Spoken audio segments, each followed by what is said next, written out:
আমি এখানে আছি, বেড়াতে এসেছি মায়ের কাছে। তো এখানে সকালবেলায় উঠেই আমি একটু পরিবেশটা ঘুরে ফিরে দেখি, কারণ নিজের বাড়িতে গিয়ে তো সেই চার দেওয়ালের মধ্যেই থাকতে হয়। আর সকালবেলা এখানে চারিধারে গাছপালা ফুল টুল দেখতে খুবই ভালো লাগে। তো আজকে সকালবেলায় মাছ ধরেছে পুকুর থেকে, আমাদের নিজের পুকুর। একটা সিলভার কাপ আর একটা হচ্ছে ফলি মাছ। তোমরা কে কে জানো ফলি মাছের কথা অবশ্যই জানিও, কারণ মাছটা খেতে ভালো কিন্তু এত কাটা হয়। আর আশা করি ভালো লাগবে, তাই সম্পূর্ণ ব্লগটা দেখার জন্য অনুরোধ থাকলো, দেখো সবাই।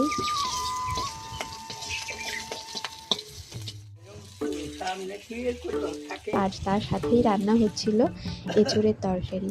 তো এঁচোড়টা রান্না হচ্ছে পেঁয়াজ রসুন দিয়েই রান্না হয়, নিরামিষ খেতে খুব একটা ভালো লাগে।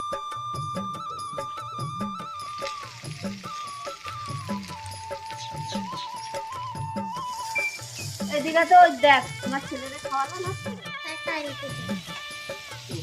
ফ্যানের তলে বল, গরম লেগে